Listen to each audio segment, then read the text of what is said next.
Bəli, Çinarə vurğuladığın kimi yaxın şərqdə davam edən gərginliyin ən böyük təsir göstərdiyi istiqamətlərdən biri də məsələ iqtisadiyyatdır və neft hasilatı ilə bağlı məqamlar ön plana çıxır. Neftə olan tələbat bəzi ölkələrdə artır və qeyd edeyim ki, OPEC-in bununla bağlı araşdırması var və həmin araşdırmaya əsasən orada qeyd olunur ki, 2026-cı il üzrə məhz elə qlobal neftə olan tələbat daha da artacaq və 106,53 milyon dollar həcmində daha da artacaq. Və sual verdiniz ki, hansı ölkələr bu məqamdan qazanc əldə edəcək, hansılarda itki qeydə alınacaq? Elə o suala da cavabı detallı şəkildə hazırda qonağım iqtisadçı Elçin Rəşidovdan əldə edəcək.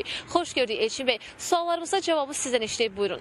Əlbəttə o ölkələr ki, neft ixrac edir, onlar udan tərəfdir. Amma onlar da təbii ki, hansılar ki, özlərinin hətta istehlak edən ölkələr, idxal edən ölkələr belə onların özlərinin neft ehtiyatları var və neftin baha qiymətlərində çalışırlar ki, neft anbarlarında olan həmin neftin istifadə eləsinlər. Eyni zamanda ixrac edən ölkələrdə çalışırlar ki, maksimum satış etsinlər.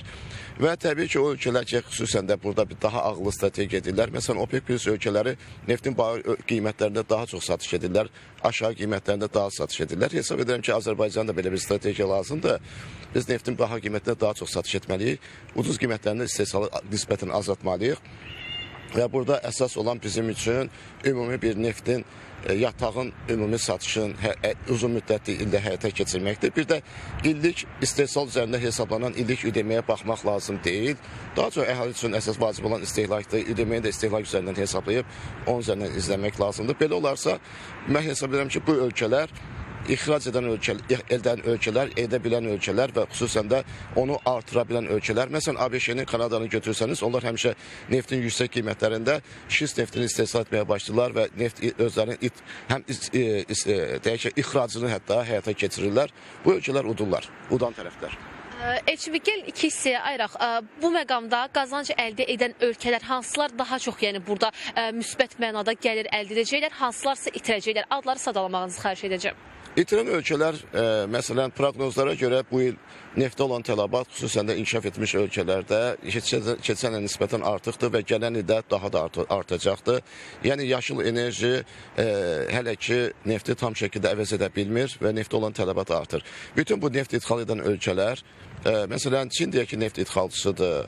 O cümlədən Avropa ölkələrinin əksəriyyəti neft idxalçısıdır və bu ölkələr Hindistan neft idxalçısıdır. Bunlar təbii ki, neftin baha qiymətindən zərər çəkən ölkələrdir. Baxmayaq ki, onlar özləri də dediyimiz ölkələrin də hər biri müəyyən qədər neft istehsal edirlər. Amma net şəkildə idxal edirlər, net idxalçılar. İxrac edən bilən ölkələr təbii ki, amma məsələn Birləşmiş Ərəb Əmirlikləri baxmayaq ki, neft ixracatçı ölkəsidir. Hal-hazırda İran onun yolunu bloklayıbdır. Ona görə bundan əziyyət çəkir. İran özü hələ ki satışı həyata keçirə bilir, ona görə udur. Rusiya satışı hələ ki həyata keçirə bilir, ona görə udan tərəfdir. Və Azərbaycan da indi baxmayaq ki, satışı artırmır, stabil saxlayır. Bu bizim zəif tərəfimizdir. Amma istənilən halda satışı həyata keçirik, ona görə udan tərəfdir. Təşəkkür edirəm suallarımıza ətraflı şəkildə cavab verdiyiniz üçün. Bəli, elə indiki məqamda məhz elə neft, eyni zamanda qiymətli metal bazarında qiymət artımı müşahidə olunur və elə bu istiqamətdə tələbin də artdığı qeydə alınıb. Daha təfərrüatlı informasiyaları ekspertimiz vasitəsilə əldə edik. Azərbaycan təbii ki, burada müsbət mənada fayda əldə edə biləcək potensialda olan ölkələrdən biri hesab olunur. Çatdıra biləcəyimiz informasiyalar bu qədərdir. Sizi yenidən sizə ötürürəm. Təşəkkürümü bildirirəm. Rəqsənə məlumatları bizə çatdırdığına görə